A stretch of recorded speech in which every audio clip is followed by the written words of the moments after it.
Good morning, everybody, and welcome to Coffee and Football, presented by Duck Camp. Want to thank the good folks at Duck Camp for sponsoring throughout Texas college football playoff run, especially this week as they gear up for the Cotton Bowl on Friday, which we'll talk about here in a little bit.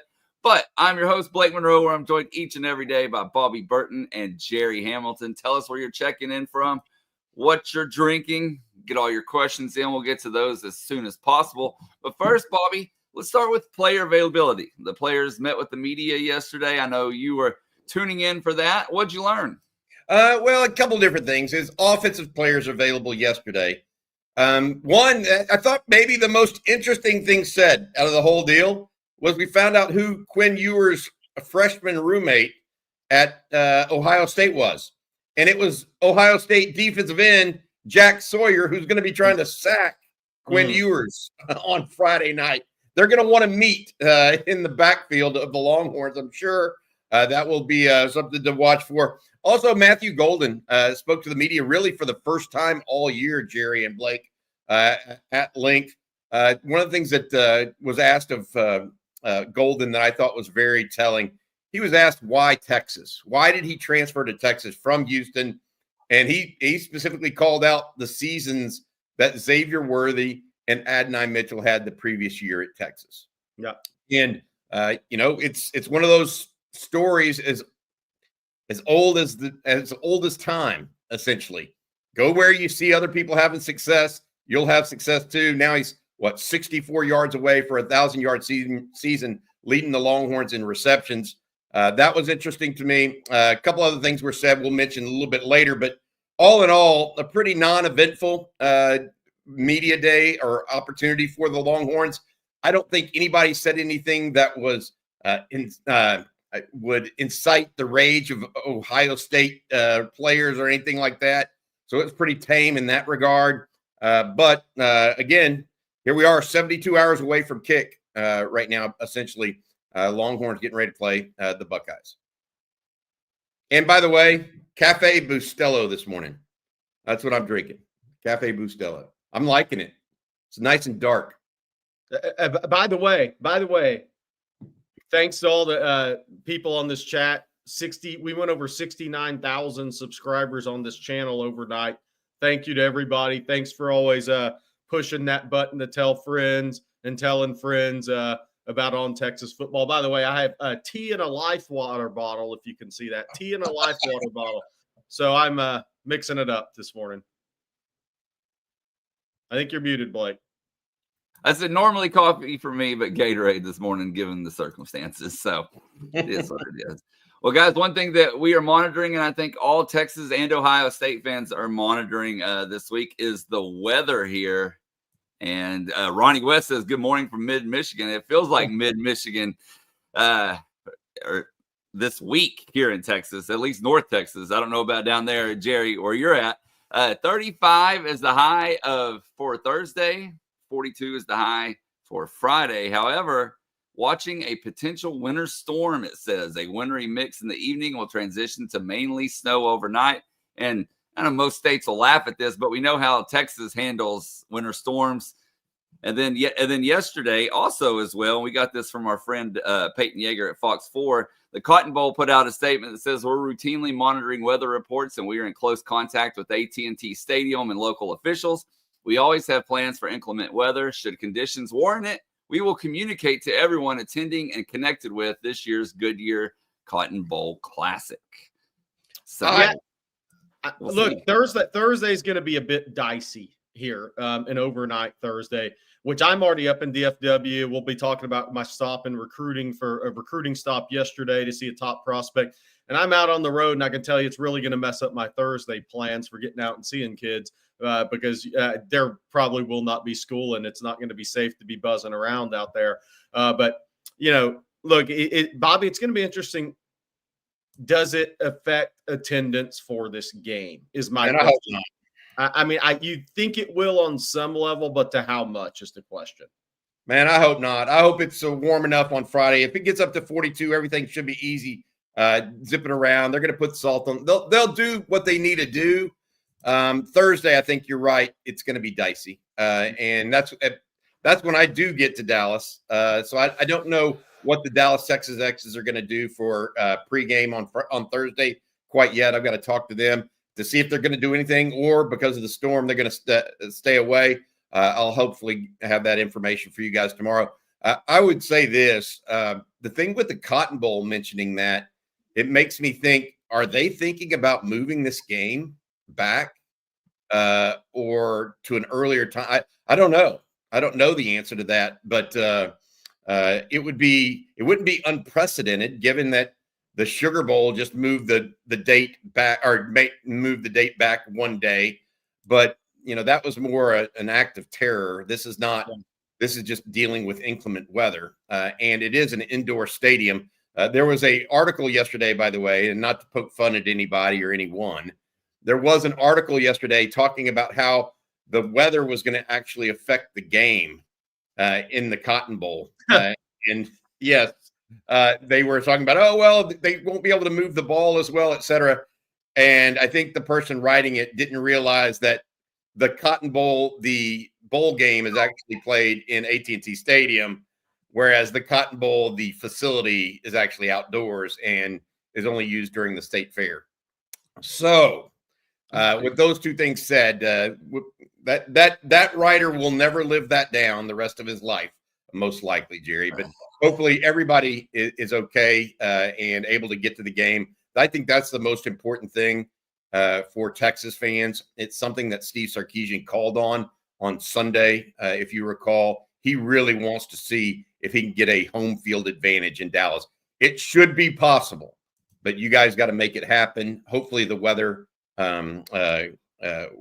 allows it as well. But that's a big deal in my opinion. If Texas can have a home field advantage, they need everything they have. I will say this, according to Vegas, they did not, in their 5.5, 6-point favorite, they said they did not bake in a home field advantage for Texas in this game. They've said that. So now up to 6 points here for Ohio State. And I think the key there is, look, and nobody's talking about the game being moved because of the weather in Dallas. If it's moved back a day, if it's not, I'm just saying the thought of it, that has nothing to do with the weather in Dallas. It's the people that are getting to the game and it being safe for the people traveling to the game. Safe traveling to and from the game. I think that's the whole key here when you're talking about the weather and what the Cotton Bowl put out. Not that they're thinking about changing the game, but it's not the game, indoor game and weather in Dallas at game time. It's the people getting to the game back and forth, making it as safe as possible. I think that's what the people are looking at. But will the game move? We don't think it'll move. But it is going to be a little dicey for some people getting in on Thursday into Dallas. That's just going to be the reality of the situation as of right now, unless the forecast changes. Yeah. And I wonder if they would move it because NFL playoffs are on Saturday this week. Yeah, they don't want to. They don't want to go up against the NFL. No. No chance. Not when they have two games back to back like they do. With what they have right now sitting out there, Orange Bowl and the Cotton Bowl, they want Thursday and Friday night to themselves.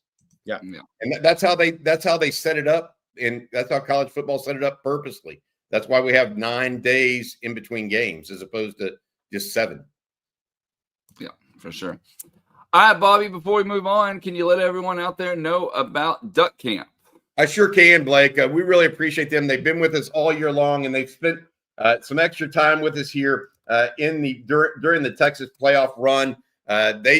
This is their time of year, hunting season, fishing season, that kind of stuff. They love it all. It is a Austin-based company dedicated to giving people best-in-class hunting and fishing apparel. I'm wearing one of their pullovers right now. There are those of you out there that look forward to the opening day of hunting season and college football playoff as much as anybody out there, the fervor and excitement of a 5-year-old on Christmas morning.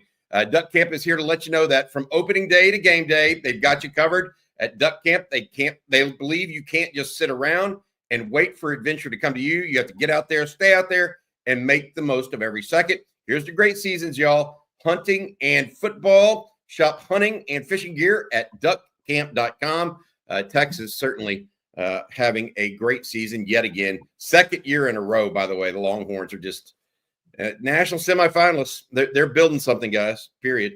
Hey, my question on that read is Billy Lucci Texags. They represent Duck Camp as well. Do they see good luck to 8-5 seasons, y'all? 8-4 seasons, y'all? I haven't heard the read. I know somebody's heard the read. Does it say 8-4 seasons? I'm too sore to laugh, Jerry.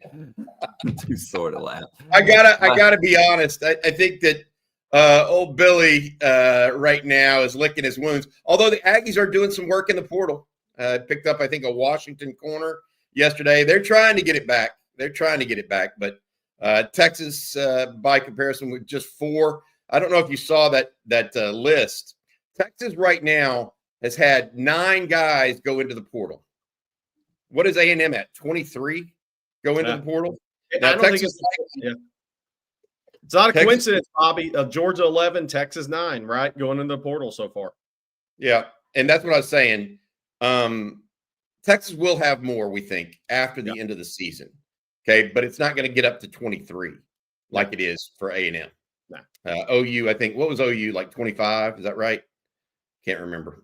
We'll see it. But long story short, Longhorns doing pretty well in the portal, waiting to see if some other guys go in. And today will be one of the last days for guys to go in. Georgia lost a couple guys, Damon Wilson included yesterday, Jerry, the very talented linebacker, defensive end out of Venice, Florida, went in. And so we'll see. Noah Thomas, I forgot to mention this. Noah Thomas, there's 27 for OU, 23 for A&M, by the way. I forgot to mention this. Noah Thomas, the wide receiver out of Pearland that scored 8 touchdowns for the Aggies. It looks like he's really looking at 2 schools right now. Georgia, who I think is considered the favorite, and he's thinking about returning to A&M. So watch for that one a little bit as well. Texas apparently not on the top of his list at this point. Yeah, and I don't know, from a Texas standpoint, when he went in the portal and Texas started getting thrown out there, I was like, he's an ex-outside receiver. And Texas has Ryan Wingo, and they have Khalil Lockett, and they have Parker Livingstone, and they have Jamie French. It doesn't make sense for Texas in Noah Thomas at the end of the day. So there's a reason Texas, the receiver they went after, was Eric Singleton. That made sense for what they would need combined with what they have. So Noah Thomas did not make sense from that standpoint, being an ex-outside receiver. He didn't make sense, but Steve Sarkisian likes touchdown scorers, Jerry. Yeah. And he had 8 touchdowns last year for the Aggies. So I hear you, but Texas kicked the tires. Yeah, definitely did. All right, well, we talked about portal. Let's talk about high school recruiting. Jerry, I know you've been on the road. Who did you see yesterday? Yeah, I was at Ouachita Parish High School in Monroe, Louisiana. They're east of Monroe. And this is Dylan Berryman. And I can tell you that I could run full speed into him and I would get knocked out. And he might not move. He may just stay just like that if I ran full speed into him. But it's legitimate 6'2", 230, or sorry, 320, 230. But did that backwards. 6'2", 320, legitimately. He's going to be an over-the-ball shade tilt player at the next level, but he is one of the best in the 26 class. Really power cleans 315, squats 525, which is, that's kind of in the spring of junior year. He's got that power in him. And look, if he goes up against a 240-pound offensive lineman, those guys have no chance. So you kind of got to watch this video and think, okay, he's going to be playing against bigger humans at the next level.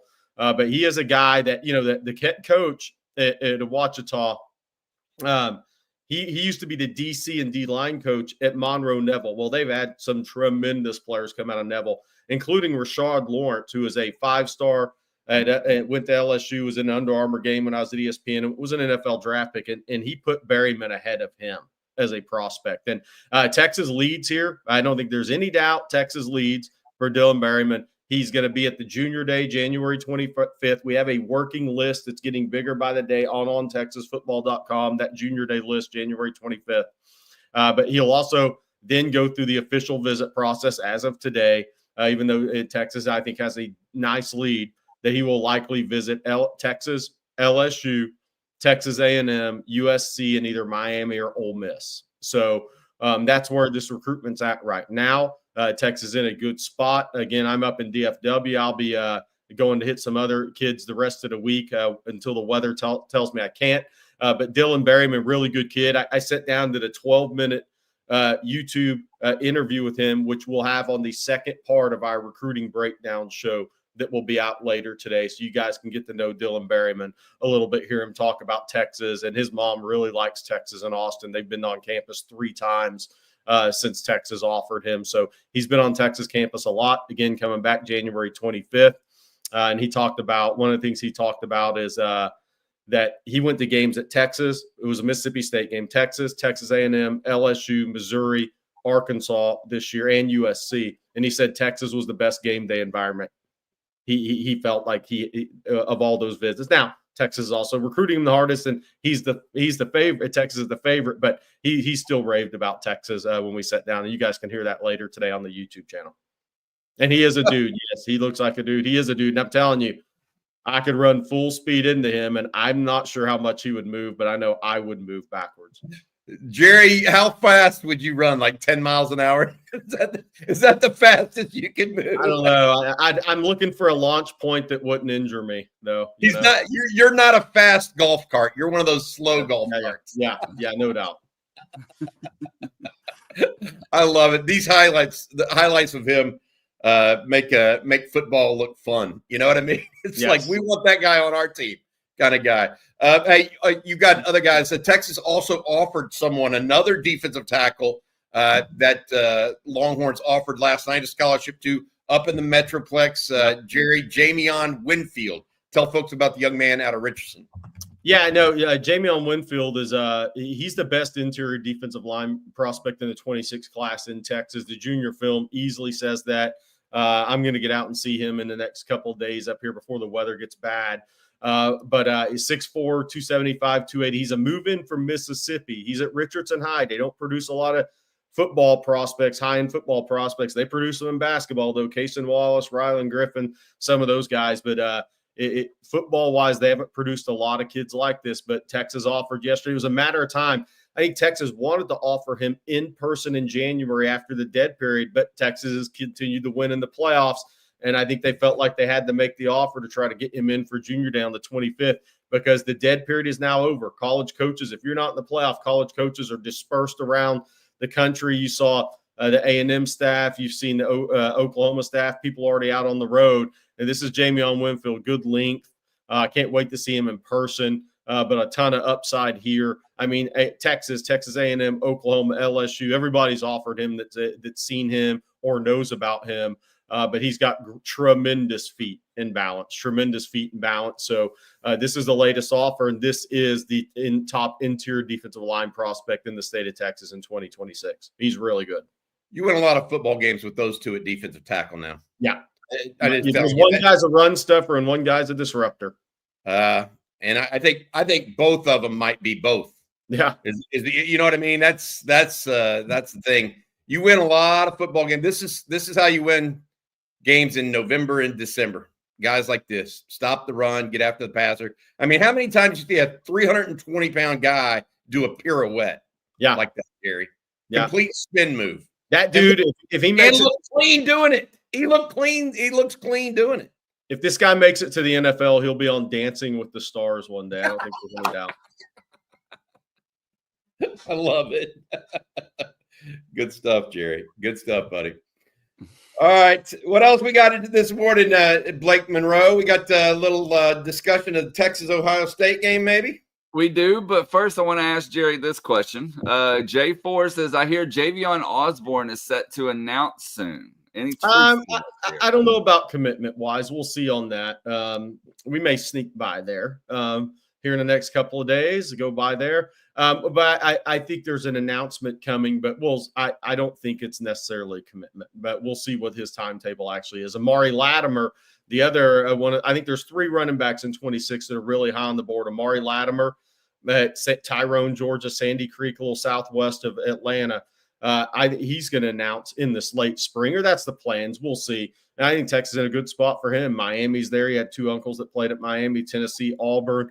but Tashard Choice has a good relationship there. Then you have Javian Osborne, who I think Texas, Michigan, Notre Dame, schools like that are going to be at the top, but Texas has done a good job there. Then you have KJ Edwards at Carthage, and I spoke with somebody really, really close to that recruitment on Sunday, and I think if Texas makes a big push there, they'd be tough to beat. So if Texas gets 2 of those 3 at running back, they've had a heck of a running back class to go with the guys already coming in ahead of them, James Simon and Ricky Stewart. And then one other one I wish I would have saw this while we still had his film up. This one from David Williams. He says, I view Damian Wilson from the 2023 recruiting class as being, I think he means 2026 recruiting class as being very similar to Javion Hilson in the 2025 recruiting class. Do you see similarities in those players? No, that's actually not bad. That's a good one, DK, David Keith Williams. I went and saw Damon Wilson at Venice High in high school because Texas was recruiting him heavily. They just could never get him on campus. He was pretty much a big lean to Georgia. But there's some similarities there in the way they attack the game for sure. I was actually surprised to see Damon Wilson go in the portal. That surprised me a little bit because he was due to be a breakout player for them next year. He was already a really good player. He's going to be an NFL player one day. That actually surprised me that he went into the portal, not covering Georgia and knowing any situation there. But it just felt like that it was lining up to be his year at Georgia next year. So it did surprise me when he jumped into the portal. But there's some similarities there in the way they attack the game. I'll say that. I think Damon Wilson may be a tad more twitchy, but not significantly more. There you go. All right. Now then, on to Ohio State. Actually, on to some super chats. We need to get those. Maddie M says, good morning from the 210. Hey, guys, no question. Just a big thanks for all the tremendous coverage on our beloved Horns in a very special year. Great to still be talking about football in January. I don't think anybody will argue with that, Maddie. Hook 'em, beat the Buckeyes. Heck yeah, it's good to be talking football in January. Can't be talking about the Dallas Cowboys right now. Not as good about it that way. I'm excited that Texas has gotten this far for the second year in a row. They need to get over the hump. I want to see if Sark can get the Longhorns over the hump a little bit here. Texas is a true underdog in this game. And we've talked about that's one of the things we've talked about, guys, is, when's the last time Texas has been a true underdog? They weren't against either time against Georgia. What, a 1 or 2 point favorite either way? This time people are saying about a touchdown difference between the Longhorns and Buckeyes, and the Buckeyes are on a roll right now. I think some folks believe that's the case, like they're peaking at the right time. I really believe this, and I mentioned this to some folks earlier this weekend. I feel like part of Texas on last Wednesday, the Longhorns were looking ahead a little bit. And Arizona State, Texas didn't score, and Arizona State kind of snuck up on them. I'm not sure that that's going to be the case. Texas is not, taking Ohio State for granted. I think that Texas got up 14-3, and things kind of got easy for Texas, and they made it easy on themselves. I feel like there's more in there for the Longhorns in this game. I really do. So I'm anxious to see what happens. Yeah, there's one thing about this game, and one of the things being talked about is how well Ohio State's playing, and they are. 35-0 in the first quarter combined of 2 playoff games is otherworldly, right? When it's Tennessee and Oregon. But Texas has, and I said this before, this is the best team, I think, offense and defense, as far as the toys and the talent on defense and the toys on offense, the talent that Texas has faced this year. But they've faced a lot of talented football players. If you look at the schedule, there is nothing they're going to see from a player perspective. Even as Jeremiah Smith's a freak talent, we get it. But if there's a site out there that's kind of your all your combined mock drafts, right, into one. Texas has faced 31 of the projected top 150 draft picks or possible top 150 draft picks in this year's NFL draft. 31. They, the guys at Michigan, various positions at all these other teams. Texas, people can talk about the schedule, but they have played unbelievably talented football players this year. They're not going to see anything, and maybe Jeremiah Smith is the guy, They're not going to see anything that they haven't seen from a talent perspective this year, whether it's speed, whether it's size, whether it's defensive front, whether it's linebackers. I mean, you can go through it now. That's before Ohio State. Ohio State has 12 projected draft picks in the top 150 of this draft. That's the most of any team Texas has played.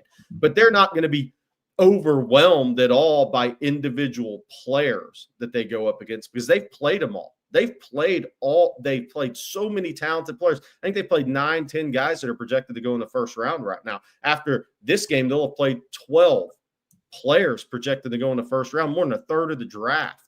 So that's one thing. One of the things I've been thinking about a lot, really watching getting prep for this game. I think for Texas offense, third down conversion percentage is going to be massive in this game for the Horns. Massive. I really do. And why is that? Is that because you want Texas? Quinn did talk a little bit about this yesterday. Yeah. Okay. He talked a little bit about needing to have successful first and second downs to make third downs more manageable. Yes. He talked about the execution of the Texas offense on first and second down. So why did you bring that up? Because it's obviously something Quinn and the Texas offense is also thinking about, Jerry. Why did you identify that? Yeah. So look, and by the way, I did say Smith is a freak. He's one player, but I'm saying talent in general. You know where I was going with it. Quit trying to do that. And so I would say this, that Texas has to stay ahead of chains in this game. If they have a bunch of 3rd and 13, 3rd and 14s, the odds are you're not going to convert a high percentage of those against this Ohio State defense. Texas has to have success. I think they have to run the ball in this. I think they have to rush for 75-plus yards in this game because if they do, they're going to be in more of those third and manageables. If you look up at the end of this game and Texas has 45 yards rushing, maybe it's 60 through the 60 rushing yards from the backs and counting sack yardage, that takes you back to 45, then you're in trouble. Texas has to get the more third and manageables in this game. And that to me means you have to run the ball successful enough. The last thing you want with this team against Ohio State is to be a lot of third and longs because they can rush the passer. They have the most sacks of any team remaining in the playoffs with 47. They have multiple guys that can rush the passer on this team. And they may not have a darting edge guy like Colin Simmons or James Pierce, but JT and Jack Sawyer, they have 18.5, 19 sacks combined this season. They can get to the quarterback. They just do it a different way. Cody Simon has 7 when they want to blitz a linebacker. He's one of the top sack linebackers in the country. Him, Anthony Hill, Jalen Walker, pressure linebackers. So Texas has to be in enough third and manageables in this game. If they're playing behind the chains a lot, that's not the recipe against Ohio State. Well, we got some more Ohio State talk coming down the pipe. But first, we need to switch gears for this other super chat. It's from Juan Garza. Thank you, Juan. He says, is Rodney Terry a safe hire? Texas had to make it at the time. It seems like Shaka 2.0, great talents, but no offense. With the football team doing great and the buzz on baseball, will they make a change? Of course, Jerry, Texas hosts Auburn tonight. Auburn, a 10.5-point favorite. Ooh. Yeah, that's a massive, massive number. And look, here's my stance on basketball. When I go into the season, I look at the team and not say, what does this team have to do? I say, what does this team have to do to maximize? Not what a fan wants to do. Oh, we want to be the best rebounding team in the country. That this team's not going to be. This team has to win with offense. And the days of sitting there saying great defense is going to win, no, it doesn't. Those days are over in college basketball. Even Kelvin Sampson's trying to play a faster pace now. He's gone from he's trying to make changes late in his career to make a run at a national title because he knows he has to. The average winning score in the SEC on the first round games was 86.5 points. 86.5. And Auburn was one of those that I believe was 85-68. I think they won their first game. You can play as good a defense as you want, and you have to play good defense, but you don't have to play great defense. You have to be good defense, but you better be able to score 75 or 80 points when talent becomes neutralized, because here's the reality of a game like tonight. You can play as good a defense as you want, and I'm not an anti-defense guy. This is just where sports are offense. Basketball's offense now. The game's called offensively. The rules are built for offense. Auburn has scored 75 points or more in 12 games in a row, and a lot of those are over 80. The only game this year they didn't score 75, they scored 74, and that was when they were fighting on the plane, returned to Auburn, flew back to Houston, and beat Houston 74-69 against one of the better defensive teams. But you know what happened? They could still score over 70 against one of the better defensive coaches in college basketball. Texas is going to have to be able to score the ball. I mean, people are going to talk about rebound. If you shoot 8 of 26 from the field and you shoot 10% less than the other team, they're going to out-rebound you by 10. But Texas has to score basketball. 60 points isn't going to beat anybody. And that's the key is you have to be able to score 75 points in these games to have a chance to win in the last 4 minutes, because you can play as good a defense as you want, and Auburn's going to score on you unless they just have one cold night from three. A&M scored 80 the other night, was 2 of 19 from three. I mean, that's the one area Auburn's improved. They're a 37.5% three-point shooting team this year. They have had some rugged, rough offensive teams under Bruce Pearl in recent years, but now they have the big and Broom, but they really shoot it. They're 4 guards that played a majority of minutes, average. The 4 of those, you take those 4 guys average, it's 40% from three.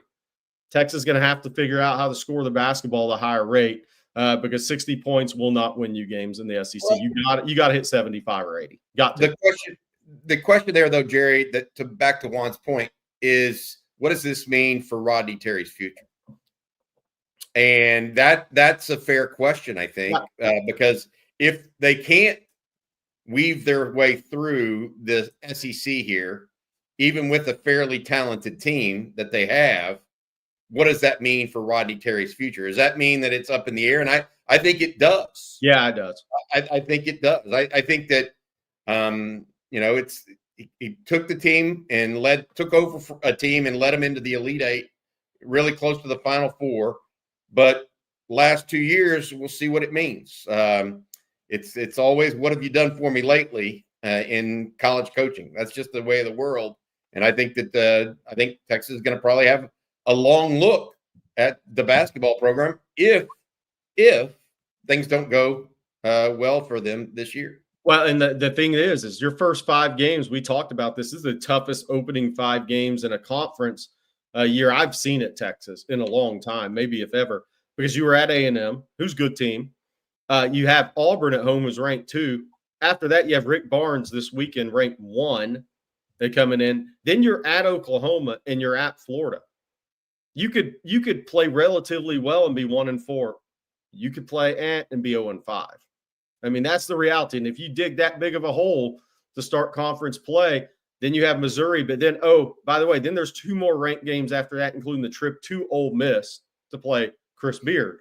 So, you can't, if you dig too big of a hole, you're staring at 6-12, 7-11 in conference play. And at that point, then it gets dicey. All right, before we move on and get back to some Ohio State talk, Jerry, excuse me, I'm going to let you tell everyone out there about one of your favorite reads, Joy Mode. Matt, this is for Texas A&M football when the clock turns to November through bowl season. Say goodbye to your weak erections with Joy Mode Sexual Performance Booster. This all-natural supplement is designed to balance enhance blood flow, give you a firmer, more reliable erection. But Joy Mode isn't just about better sex. In A&M's case, it's about better football. And daily use supports healthier blood vessels, boosts your heart, and enhances your athletic performance. See, A&M football, this is for you. Expertly formulated and backed by science. It's proven to improve erectile function by 50% in 60 days. Texas offense, halftime. Before the Ohio State third quarter, simply mix a pack of water and feel the effects within 45 minutes. Take control with Joy Mode. Get a boost anytime and never miss a beat. Glad that sentence ended as it did. If you're looking to take your game to the next level, try joymode.com and use code ONTEXAS at checkout for 20% off on single purchases and 30% off on subscription orders. That's tryjoymode.com.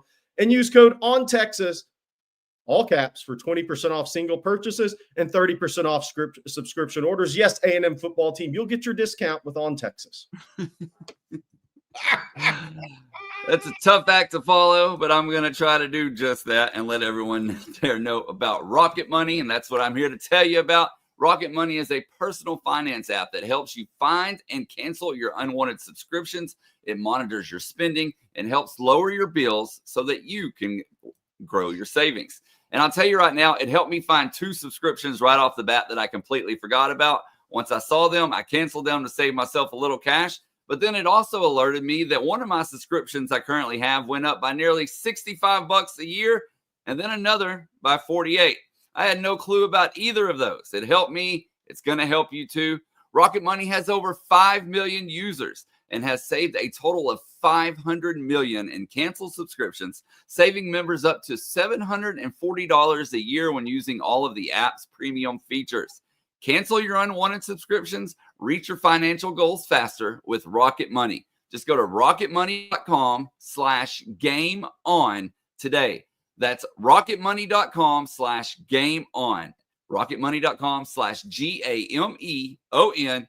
Also, I want to mention Rocket Money's dashboard. They give you a clear view of all your expenses across all your accounts. You can hook your credit card up to it, or credit cards, I guess I should say, your bank account, whatever it may be. It's a great tool for so many reasons. That's why I use it, and I encourage you to use it as well. Again, rocketmoney.com/gameon. Be sure to check them out, and we want to thank them for sponsoring. I use them too, and it saved me on. I canceled a subscription 2 days ago because of, it's a good service. Definitely. Good stuff here. Jeff Carey, by the way, says, Jerry, he takes joy mode before OTF live chats. These are things we don't need to know in the chat, by the way, Jeff. This is TMI. Too much information there. All right. Well, we got a bunch of other super chats to get to, guys, and we're going to dive right into them. David L. says, what are your thoughts on a running back in the portal for depth? We've had injuries at the position the last 2 seasons. We have felt the impact. So, David, me and Jerry were thinking the same thing. Does Texas look, and asking the same question as you, and listening to some insiders, would Texas take a running back in the portal? We thought that it was possible if they found the right guy being a bigger, heavier back that could carry the load between the tackles. But then we talked to Tashard Choice last week at the Peach Bowl, and he said, no, Choice is good, was the quote. Yeah. He's going to ride with the ones he's got. And so I do not expect a portal running back at this time for the Longhorns. It's a fair question, and one I still don't know that that's the right answer to, but that's the way Texas is going to go. I think that not only Jarrett Gibson's going to get more run in the spring, but also they're going to work really hard to rehab Cedric Baxter. And then James Simon and Ricky Stewart also join the crew too. So we'll see where they go. But right now, no plans for a portal running back. I want to say this. I think James Simon could be really good early. We've had his father on, former college coach, obviously running back / wide receiver himself. James Simon comes in ahead of the curve. Pass protection, understanding position, all the nuances. So I think he could actually make a push pretty early here. And I'm not saying start or anything like that, make a push. But I'll tell you where I think this could change, Bobby, is if Baxter or Christian Clark has a setback in the spring in their rehab. That's where maybe that Choice may say Choice is no good now. Choice is not good now. Yeah, right? if there is another injury, yeah. You know, that's if Baxter has a setback and it looks like he might not be ready at the beginning of the year, then they may have to take another look. But I think as long as things are progressing as they are, and then also, you know, what does Jaden Blue do? By the way, there's a little chatter building that DJ Campbell's more than likely to come back next year to go pro, but we'll see. Just something I heard yesterday. That's interesting. Just something I heard on the road in Dallas yesterday. We'll see what happens. I'm not saying it's a lot, but we'll see what happens. There you go.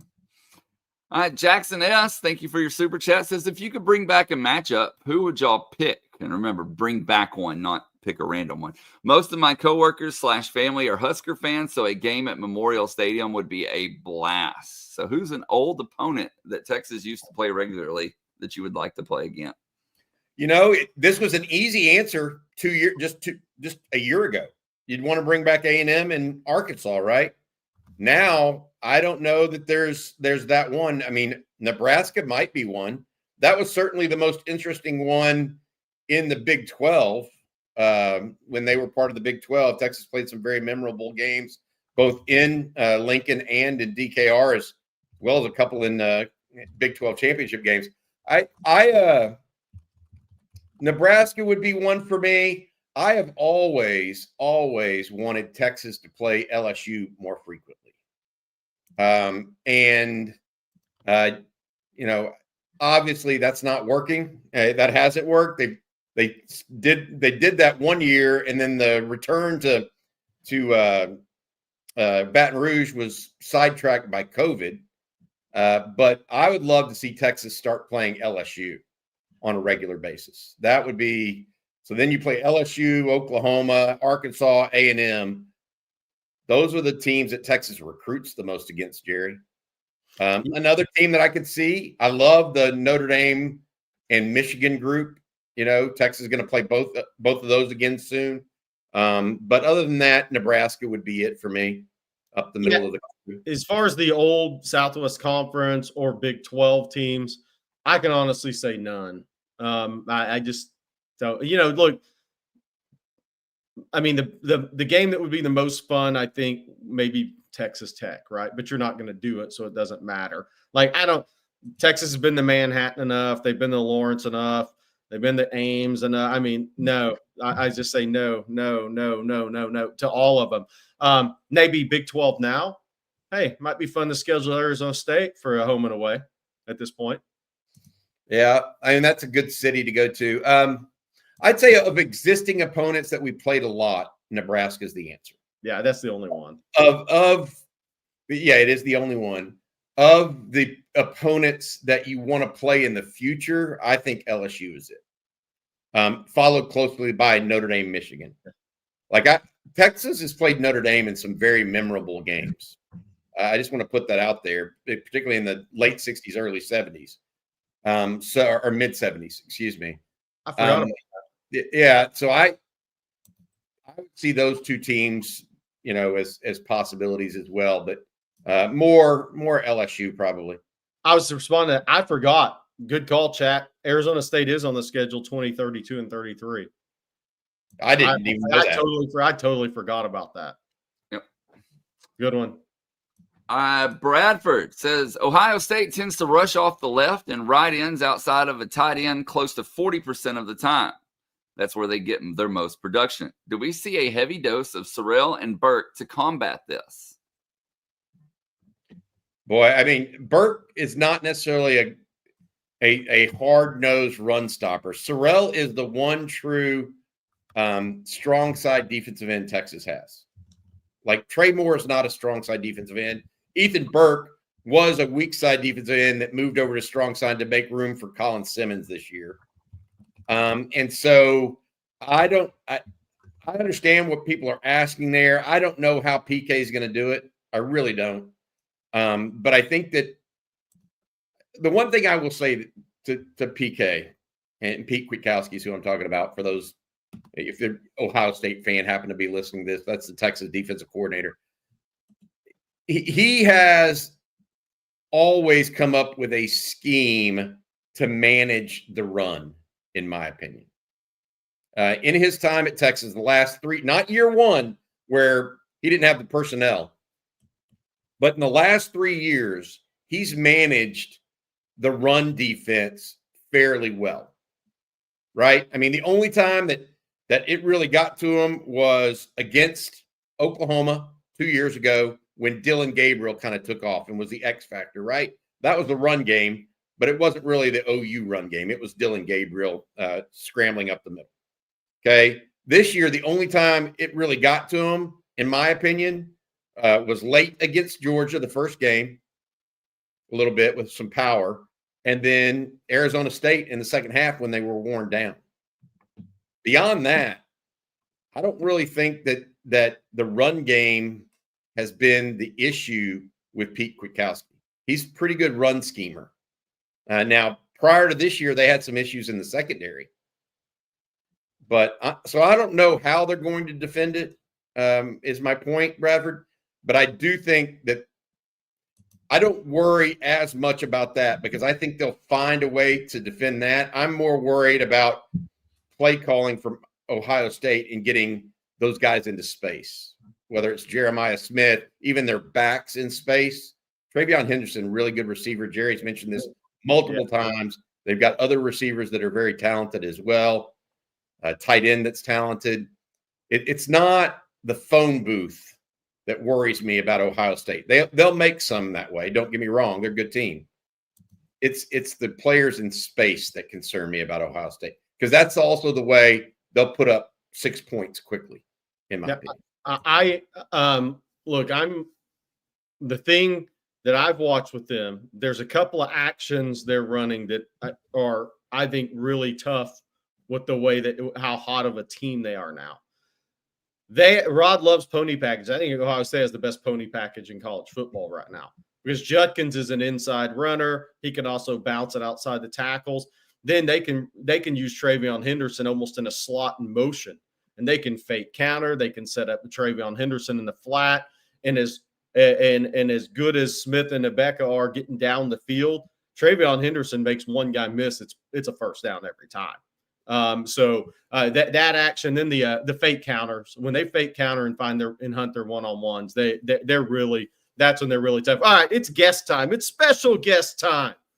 One of the most talented guys that's put on this Texas Longhorn uniform is joining us, Blake Monroe. If you could bring in also a friend that's really talented himself, Jermichael Finley. What's up, Jermichael? What's up, J. Mike?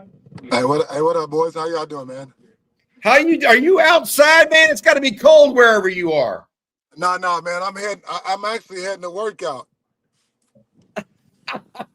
Yeah, man. I'm heading a little routine. I just got back from Mexico, so I need to sweat all this out of me. a little tequila morning workout. Is that what you're talking about? Oh man, it's a good place, man. It's a good place to be. Hey, Michael, big game coming up for Texas this week. You've played in a number of big games yourself through the years.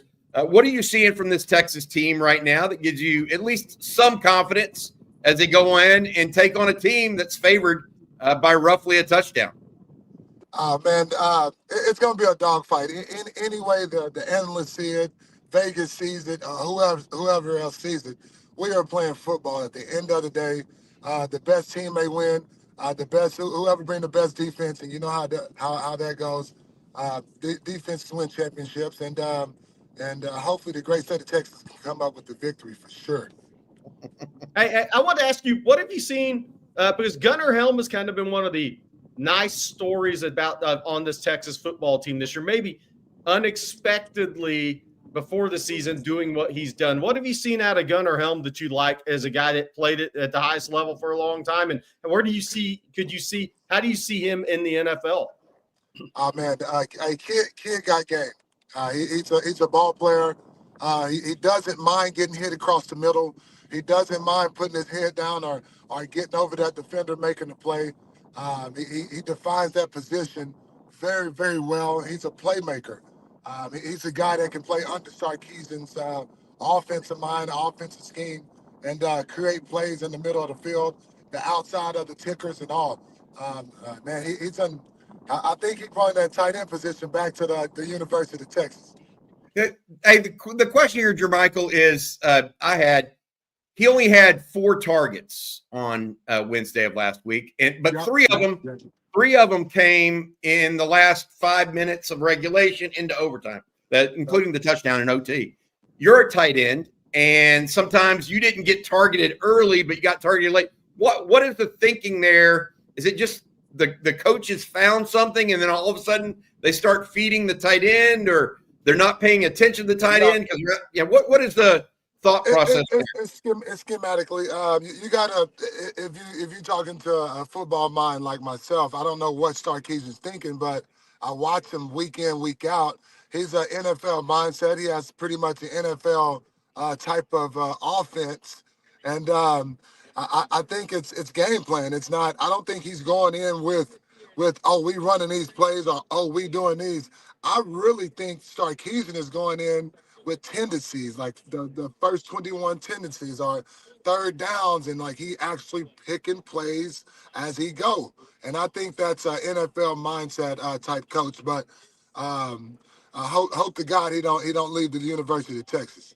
Hey, well, it's time to talk about another playmaker, and he's your son. Okay, so you went through this recruiting process. You were once, for those that don't know, J. Mike was a D1 basketball recruit, once committed to Arizona for football, basketball, and Matt Brown did an in-home visit, and that's the end of that, right? Back in those days. But Caden Finley, your son, 80 catches, 1,400 yards, one of the top receivers in the 26 class nationally. I hate to ask Dad to break down his kid's game, but man, you train him, you watch him more than anybody. So break down Caden's game for us. No, he's an explosive kid. I hate that. I don't hate it, but when I talk about him, I hate that. You know, what I mean, it so happens to be my kid because you can have that daddy love too. But here I go. I'm gonna talk as a coach, but he's explosive. He makes plays after the catch. The one thing I do like about it, and one thing we talk about all the time is, hey, take his ass to the water cooler. And that means we like to block first. You know what I mean? Block first, then blocking is going to create you to get open for them big explosive plays. And that's what we teach at the house. We don't take no mediocre play as far as lackadaisical play. I want you to finish. I don't care if you're playing Joe Blow or little Eddie on the corner. I want you to dominate his ass. So that's just how I speak at the house, and that's just how we roll. Take his ass to the water cooler. I've not heard that one, but that would be a blocking. Obviously, he plays for a great program at Aledo. Jermichael, what is it like? You grew up in a small East Texas town. What's the difference between, and you've seen it now, a program like Aledo and a program like Diboll? Not necessarily that Diboll wasn't a good program, just a small East Texas school compared to a high school power. Explain that to people, because I think there's a difference that some people just never get to see because where they grow up, etc. That's crazy. I'm gonna do like a documentary and a series of like small town football compared to like a powerhouse with structure. But where I'm from, man, it's man, you have to play safety, kicker. You have to go give the water to the guys. You have to like actually do the whole thing. You know what I mean? And at a dominant school like so happened my kid to be at, you play one side of the ball. You know what I mean? Off season, you're gonna do repetition work to get ready for the season. You know what I mean? For weights, they're gonna count your reps. You're gonna put your numbers on the board. You're gonna Coach Buchanan and Coach Jones now, that's the head coach. They keep the kids accountable. They check on the kids. It's just a total just different atmosphere and a different way of living here in Aledo. Because, like I said, they done won 11 or 12 state titles out of the last 13 years. So this school speaks for itself. They know how to win. They know how to get the players to buy in, man. And I love every bit of it. Like I said, Caden worked so hard. When the games come, I sit back and get my popcorn and enjoy the show. Hey, I want to ask you this. I want to ask you this, Jermichael. So when his recruiting started, and that was one of those, I was like, okay, how big is he going to get? Is he going to stay at wideout? Is he going to grow into a tight end? Obviously, that's been answered now. He's a wide receiver. When did you kind of wonder how big is he going to get at any point, or did you always see him as a wide receiver? No, man, I always seen him as a wideout. If you once you get to talk to Caden himself, he'll tell you he's a wideout. So it's a great kid, easy to parent, and whatever school he goes to, they're gonna have a player that's gonna play for him. And how do you attack recruiting process? For me, you went through this. Now you're a father with a son who's a national recruit. How do you attack this recruiting process from your perspective? You know what I mean? I take it with a grain of salt. Not even gonna lie, take it with a grain of salt until it's 11th hour. When the 11th hour comes, we know it's real, because that's when it happened for myself. You can be a junior, or you can be a junior going into your senior year of summer. But when it's time to really get to the nitty gritty of it, the college itself will show that they love you. the head coach itself will show that they love you. So it will come a time where all the cards will be on the table, and it'll show who's ready for you and who's not. All right, thank you so much, Jermichael. You have any predictions for us for Friday afternoon or Friday night? Yeah, we're in the great state of Texas, man. So I'm saying the Longhorns gonna spank that butt. Are you going to be at the game? Are you going driving in from Alito? No. I'm in. Yep, I'm outside of the stadium, so I'm like 30, 40 minutes away. So yeah, me and Caden and all the whole fam will be in the building. That's awesome. And you guys will be down at the Texas Junior Day, January 25th. So we'll see you there as well. Yes, sir. Let's go. All right, have a good one, Jermichael. Thanks, buddy. Appreciate you coming in. You guys be blessed, man. Hey, go get that tequila out of your system. I'm gonna try. You know how I've had those sweats before, Jerry. I'm sure you have too. He played golf yesterday, man, because he also had a tee time yesterday because he was going to come on yesterday. He was like, "Hey, man, I forgot I got tee time." I was like, "Dude, you go do your thing. Let's do it the next morning." So I was like, "Man, yeah, he's staying partying and golfing early in the morning." So good on him getting his workout in. I'm not sure I'd be there this morning getting a workout in. Living the life. He may be more athletic than you, Jerry Hamilton. Yeah. Maybe. I still have pictures of you trying to run in at 5 miles an hour into Dylan Berryman this morning. Slightly. Bobby, let everyone out there know about Prize Picks this morning.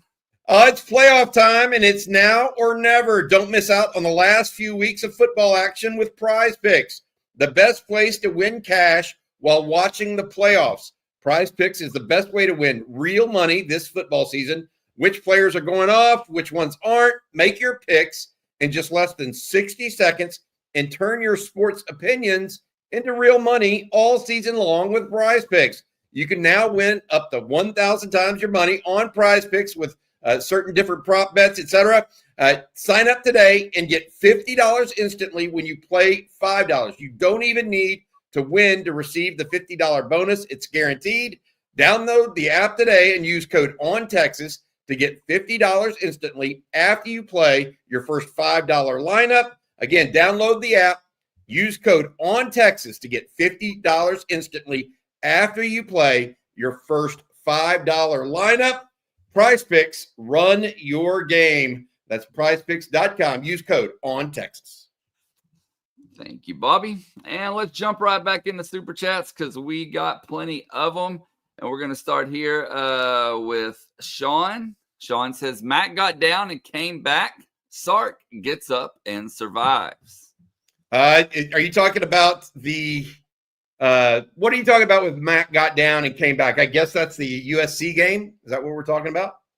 Sark gets up and survives. So now Mac had a penchant maybe to come back in games, whereas Sark is the guy that gets out to a big lead and then holds on.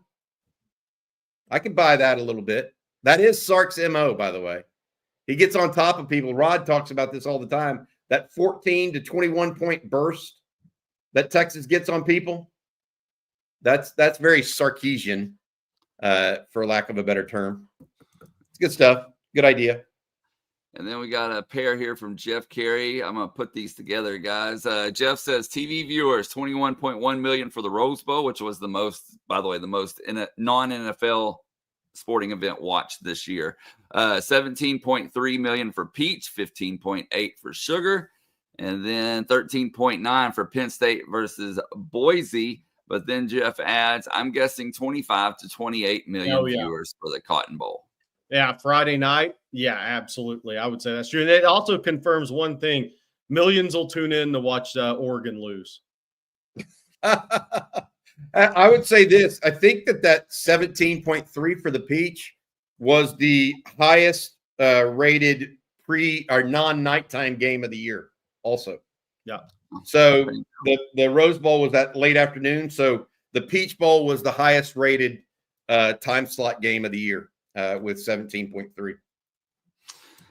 And then switching gears here for just a second from Seth. He says, while on basketball, about how good can this women's team be? Also, Blake, thoughts on baseball for how they can do this year? I'll take that real quick, Jerry, then let you talk about women's.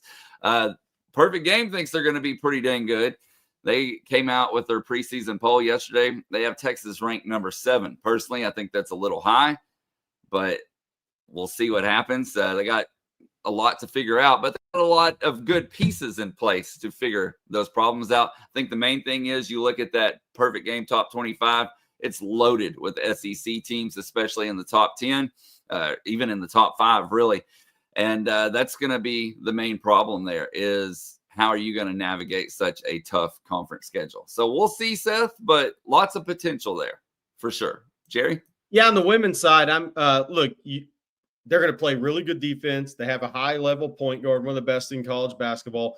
I think they have enough inside to defensively battle against the South Carolinas that people are going to have to battle against because the women's and men's game is a little different.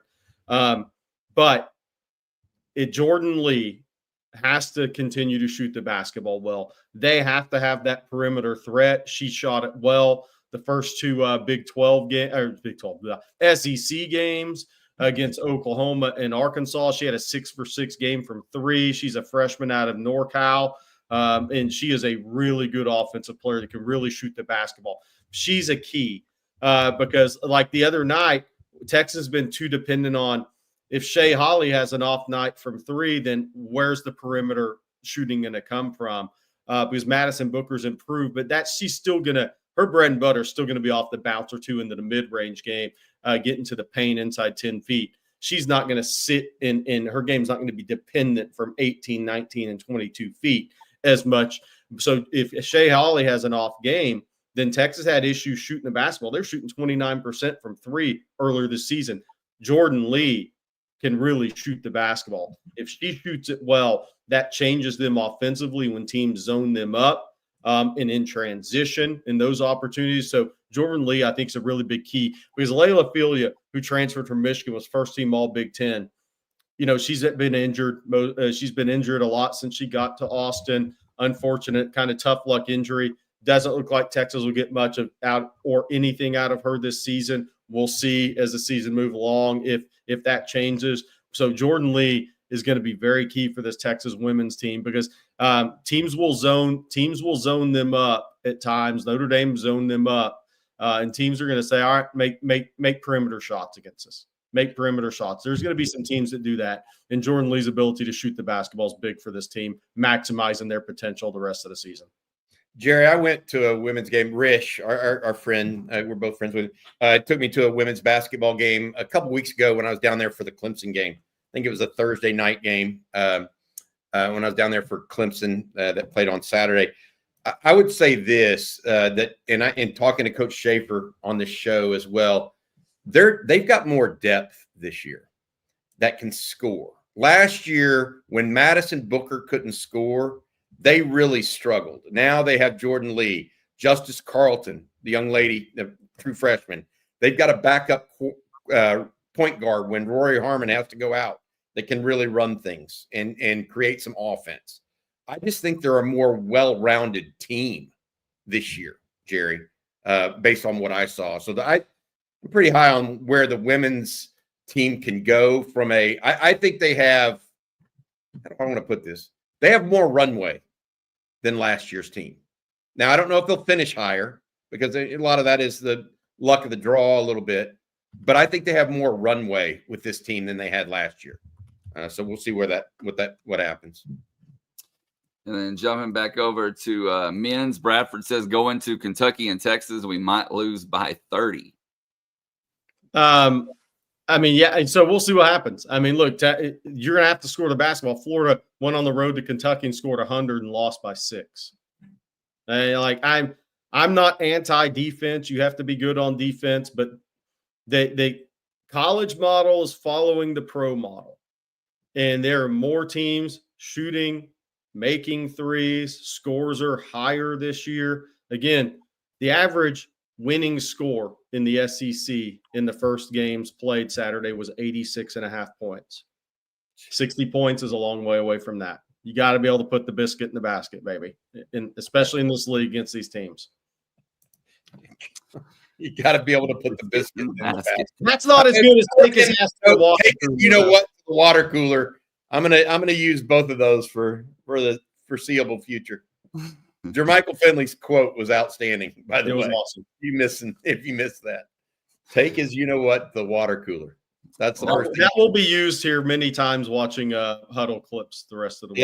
Yeah. Speaking of Bobby using things, John W. says, when we win the Natty, Bobby has to wash down his mayo corn dog with a glass of Joy Mode. Yeah. Wait, we'll talk to the missus about that. I'll just put it that way. And then while if Texas wins the Natty, I will have a mayo corn dog. I promise. I'm telling you, by the way, I love the Ohio State fans coming in. We welcome y'all all to the chat, but the one guy is somebody's in here saying Texas hadn't played a team with a heartbeat this year. Well, somebody they beat's heart that had blood pumping pretty good in Columbus at the end of the year. Just saying. Michigan's heart was beating just fine in Columbus in late November. Just saying. I'm not saying what's going to happen in the game Friday, but to say Texas hadn't played a team with a heartbeat, well, they thumped one that took your heart in a rivalry game at home. Just saying. And then Trace Little says Elko definitely has blood flow issues and needs Joy Mode. I can't believe Trace that made you read this. Paint him purple, and he could double down for Grimace. There you go. There's Elko with his Joy Mode. Where did you get that photo? I made it real quick while we were talking. That's why I was kind of dragging out the last couple of super chats. Oh boy, if you're listening on podcast, Blake, put that back up. That's a work of art right there. If you're listening to this on podcast, Blake has literally a picture of Mike Elko with 4 boxes of Joy Mode in behind him. Good stuff, Blake. Good stuff. Oh, all right. Let's get to some other super chats here now. Egder says Texas O-line has taken some heat for not creating enough push off the line. Is that a schematic decision, or does it show a need for bigger humans? Hook them. Or the type of guys they have. Like Hayden Connor is not a people mover, not straight ahead. Right. He's much better in zone scheme or pulling.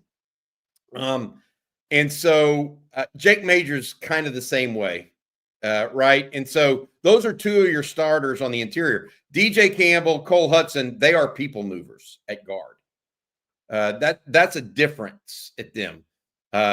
Cole Hudson moves people. DJ Campbell moves people. Cam Williams moves people.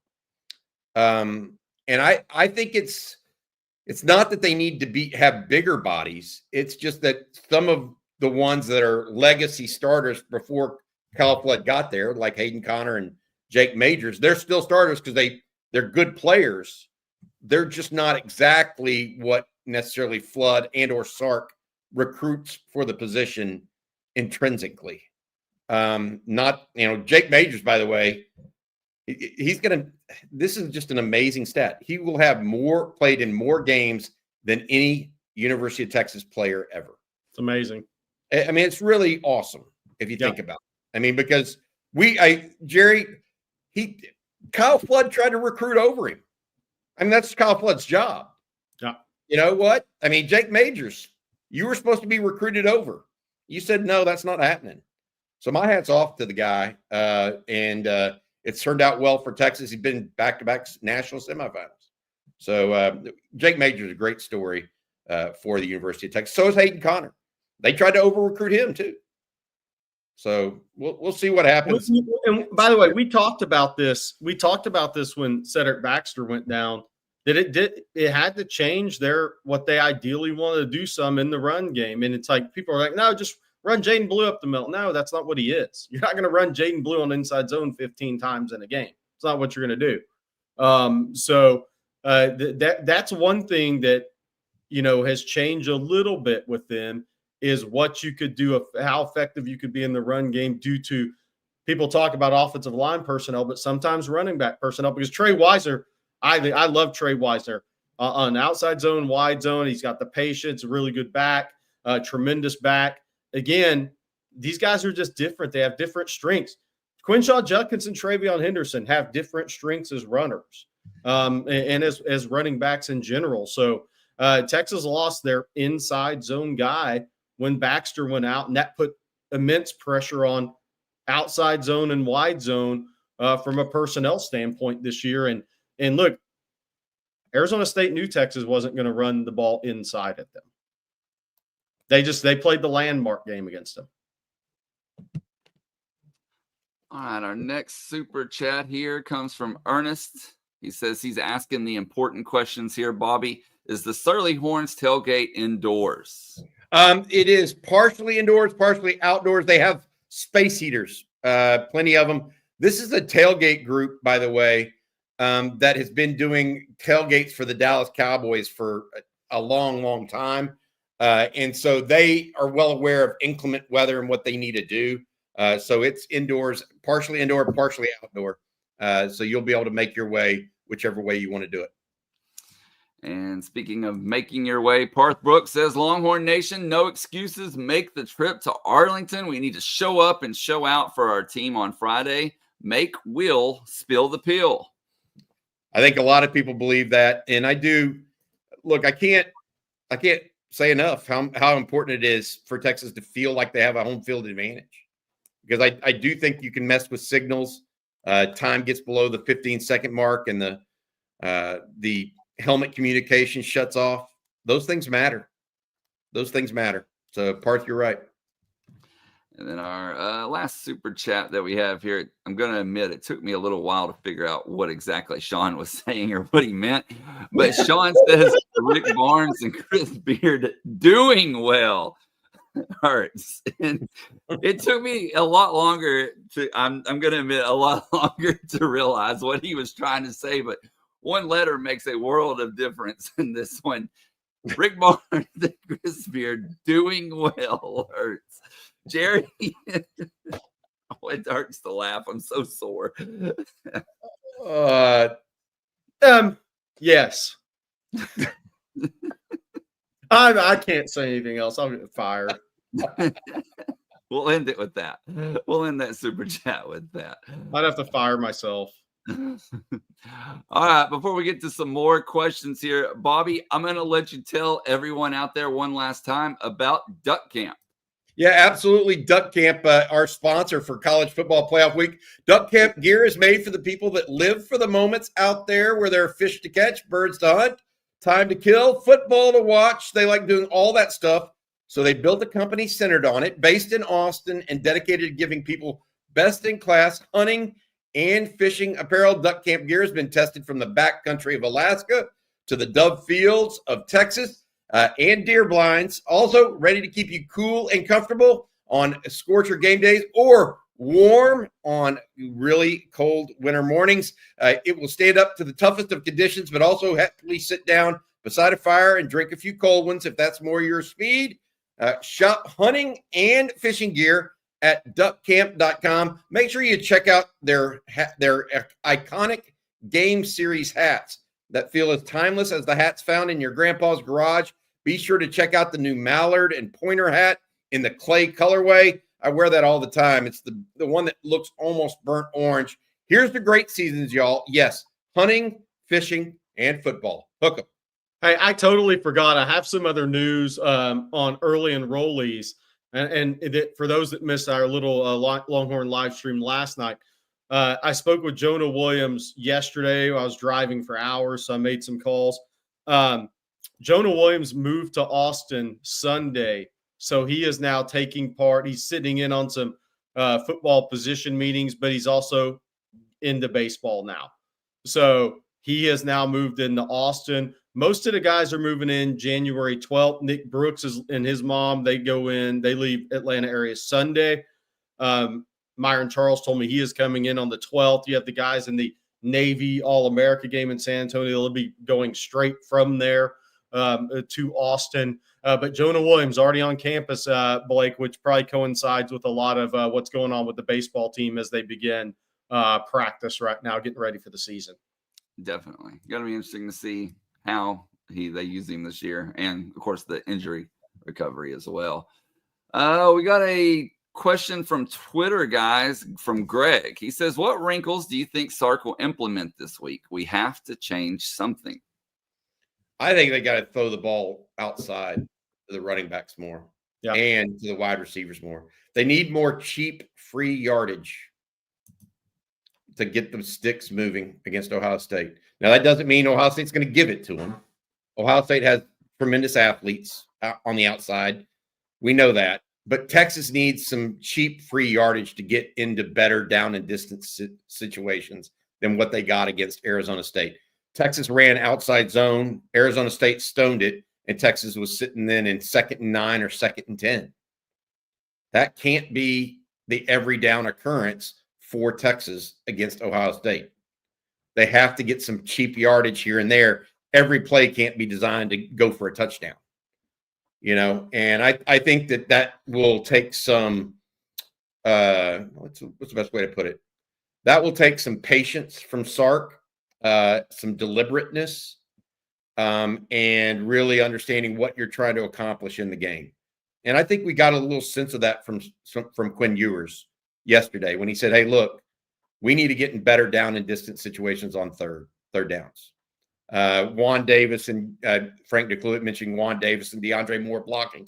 The big thing that's been a problem in the screen game for Texas is who do you throw it to on the screens if it's not Jaden Blue or Trey Wisner? Because Moore is not necessarily a great runner with the football. Okay, that's number one. Number two is the situation with Isaiah Bond. He's your guy that is supposed to do that, right? Yeah. Well, where is that at? Where is that at for him? And if he's not healthy, who do you use? Ryan Wingo? I don't know that that's him. I think that's where Isaiah Bond has really hurt Texas. That outside screen game, quick screen to the outside where you can get 4 or 5 yards. Yes. Instead of 2 or 3, because that's not Matthew Golden's game either. He's not that quick, explosive. No, he's more of a running catch guy. Yeah. Hey, I wanted to bring this up because I failed to mention this on Nick Brooks. I need to. Derek Weisner got a chance to meet Nick Brooks at the SEC championship game. That kid's huge. I'm only 7, so everybody looks huge to me. That's pretty funny.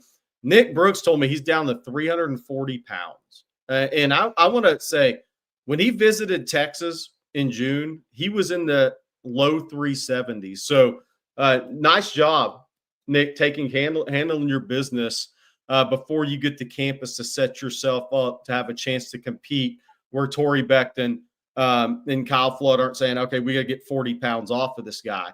Nick Brooks has put in work. That move to Grayson was so big for him as a senior. If you go back and watch his junior tape, and nothing against the school he was at in Iowa, it's just a different setup for him at Grayson. They won state championship. He's practicing against guys that are going to be in the NFL every single day at that school. It really pushed him.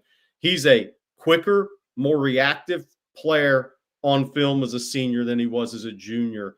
Now, he looks like a guy now to me that is going to have a chance to play tackle at Texas. But I just wanted to say congrats to Nick on his hard work, because he was hovering around 375, 380 at one point, and he's around 340 right now before he ever gets in a Torrey Becton workout. So that puts him ahead of the game.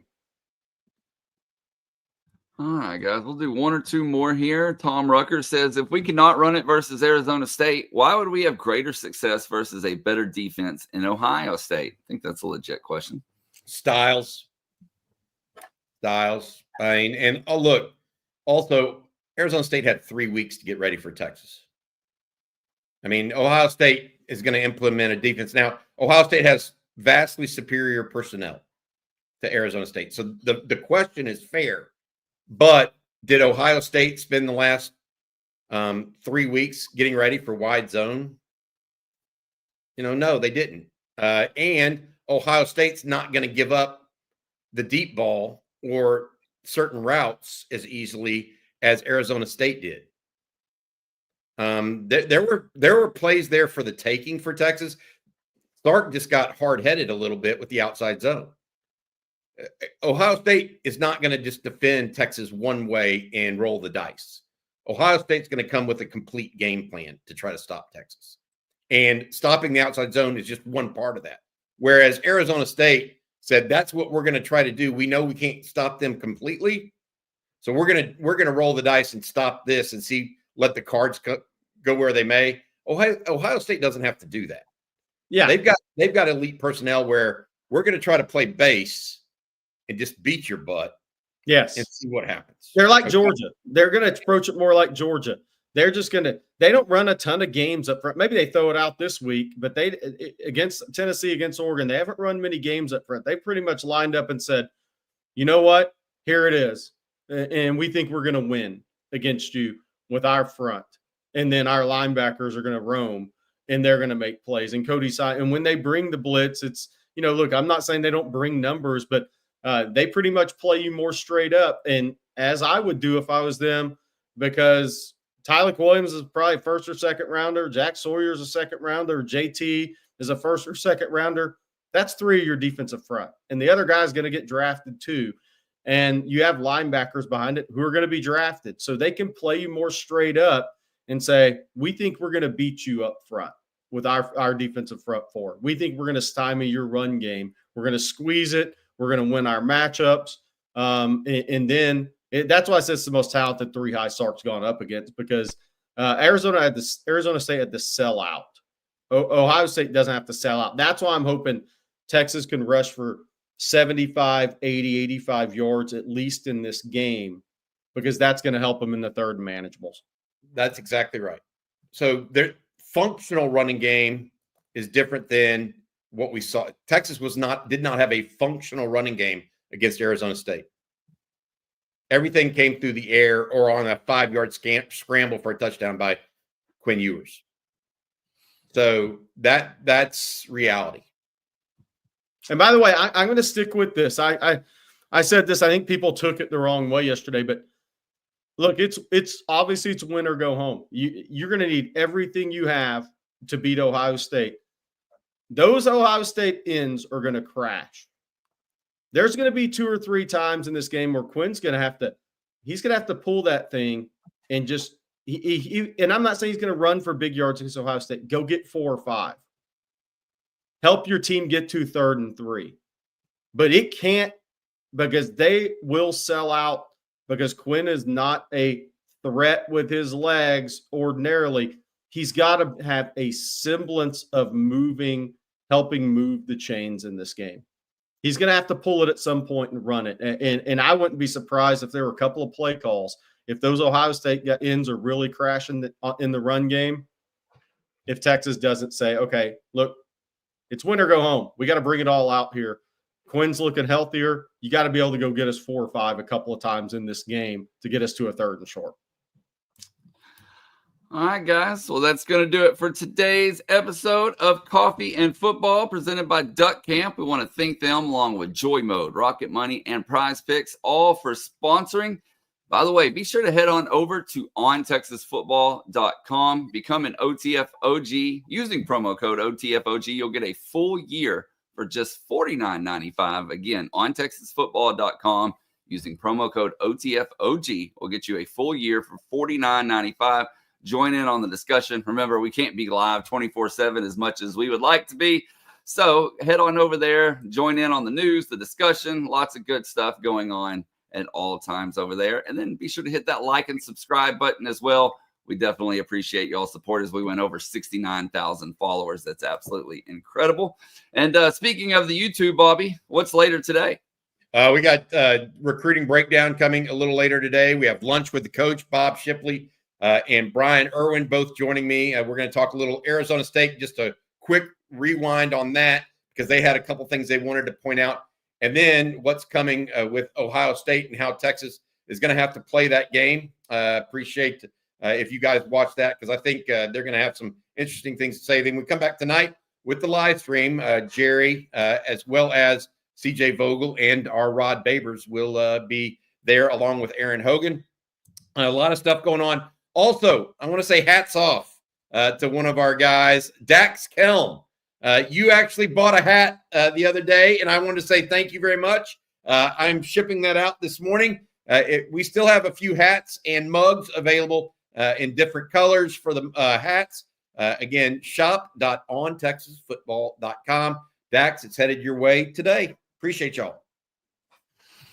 All right, guys. Well, we will be back same time, same place tomorrow. So for Bobby Burton and Jerry Hamilton, I'm Blake Monroe, and we'll see you then. Thanks also to Jermichael Finley. Hook 'em.